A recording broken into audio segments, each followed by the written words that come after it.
بسم اللہ الرحمن الرحیم نحمده ونصلی ونسلم علی رسوله الکریم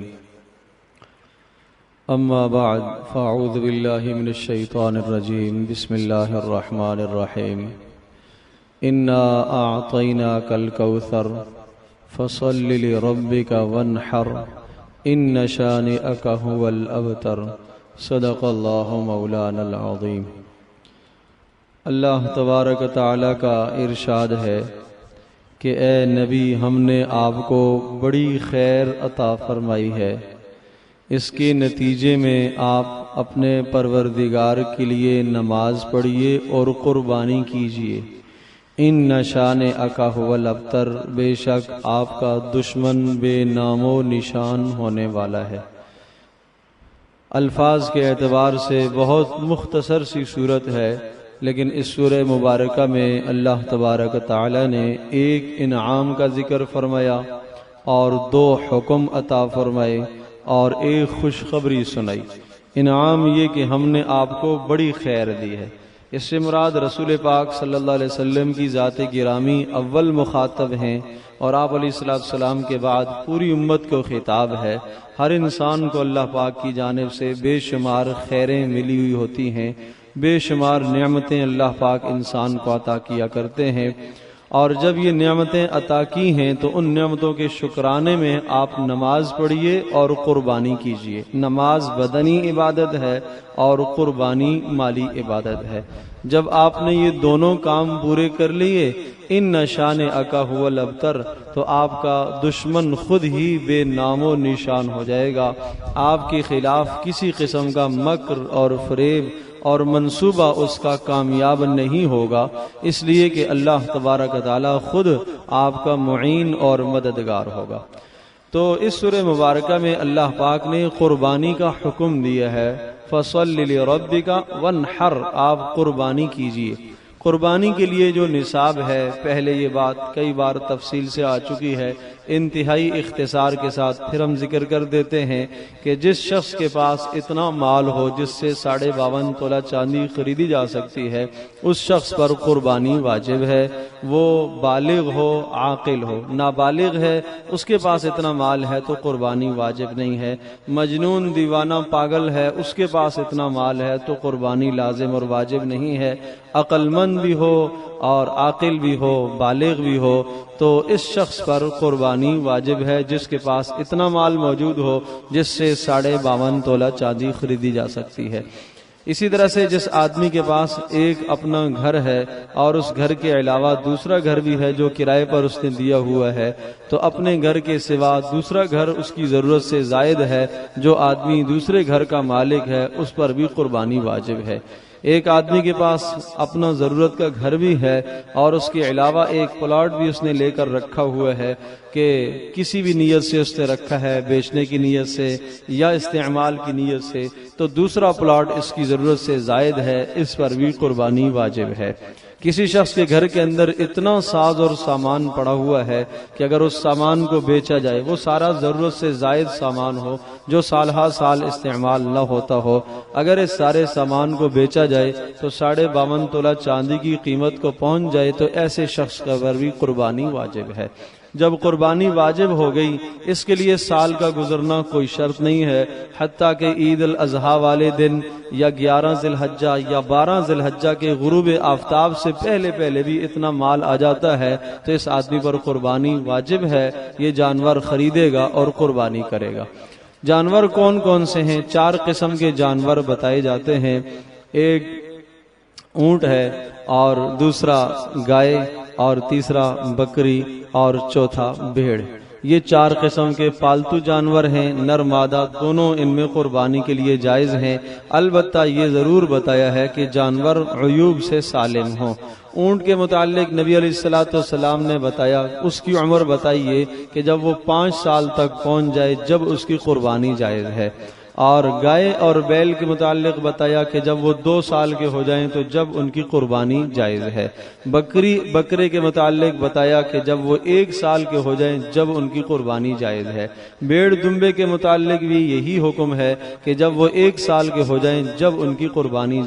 جائز ہے۔ البتہ بیڑ دمبے میں یہ گنجائش دی ہے کہ اگر وہ 6 ماہ سے اوپر چلے گئے، 6 ماہ گزار کے 7ویں مہینے میں داخل ہو گئے اور اب وہ اتنے موٹے فربے تازے لگ رہے ہیں کہ اگر سال والے جانوروں اور دمبوں کے ساتھ انہیں کھڑا کیا جائے تو عمر میں کوئی خاص فرق محسوس نہ ہو، تو یہ 6 ماہ سے زائد جس بھیڑ کی عمر ہو گئی ہے اس کی قربانی جائز ہے۔ لیکن یہ صرف بھیڑ دمبے میں ہے، یہ بکرے اور بکری میں نہیں ہے، اس کے لیے سال پورا ہونا شرط ہے۔ سال سے مراد قمری سال ہوتا ہے، اگر اس قمری سال سے ایک دن بھی کم ہے بکرے کا تو پھر اس کی قربانی جائز نہیں ہے۔ اب چونکہ ہم سارے جانور منڈیوں سے خرید کر لاتے ہیں، ہمیں عمروں کا اندازہ نہیں ہوتا، تو اس لیے عمر کی جو پہچان بتائی جاتی ہے وہ دانتوں کا گرا ہوا ہو جانا، پہلے والے دانت ٹوٹ جائیں اور دوبارہ والے دانت نکل کر آ جائیں، بڑے ذرا دانت نظر آ رہے ہوں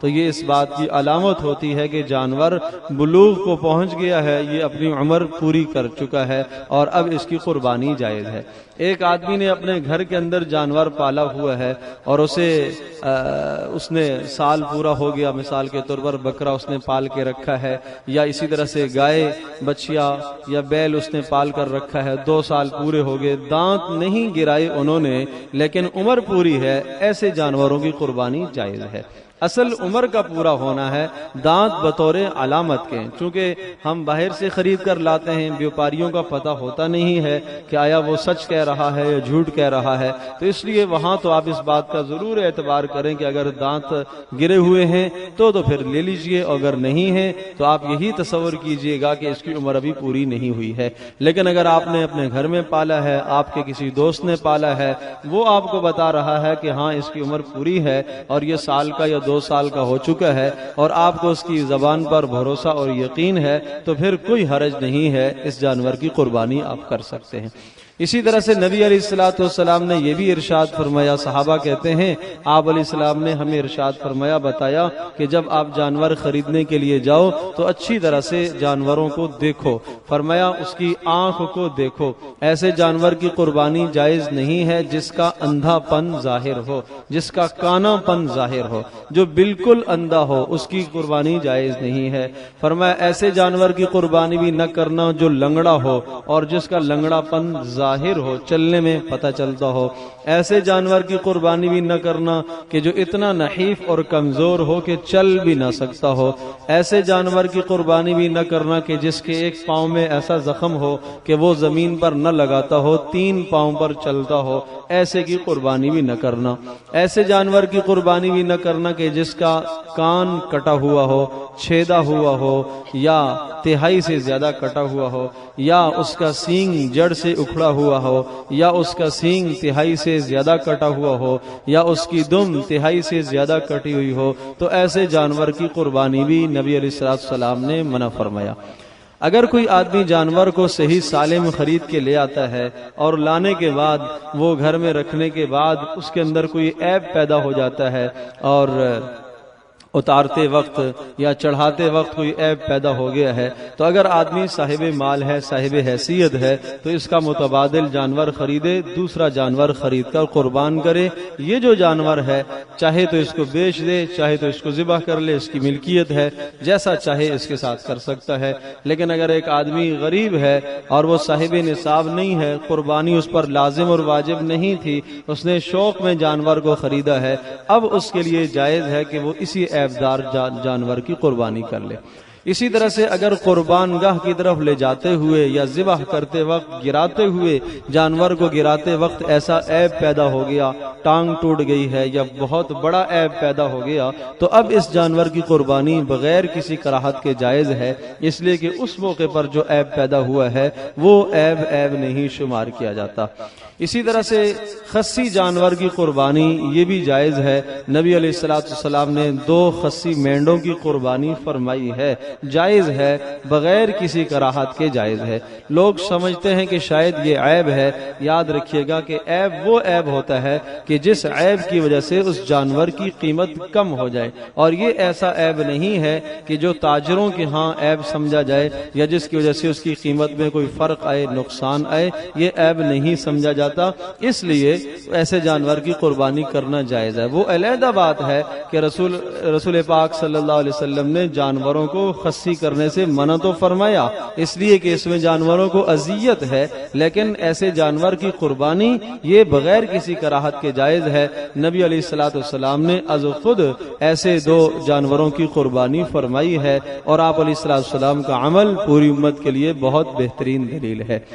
تو جانوروں کی عمروں کا بھی خیال رکھا جائے اور عیوب سے پاک اور سالم ہوں، اس بات کا بھی خیال رکھا جائے۔ جانور اللہ کے دربار میں جب ہم پیش کر رہے ہیں تو پھر صاف ستھرا جانور ہو جو اللہ کے دربار میں ہم پیش کریں، تاکہ وہ قربانی اس مقام تک پہنچ جائے جو اللہ پاک کے ہاں قرب کا ذریعہ بنے، اللہ کے یہاں مقرب کا ذریعہ بنے۔ اور اسی طرح سے حصوں کے متعلق بھی یہ تفصیل ذہن نشین فرما لیجئے کہ چھوٹا جو جانور ہے،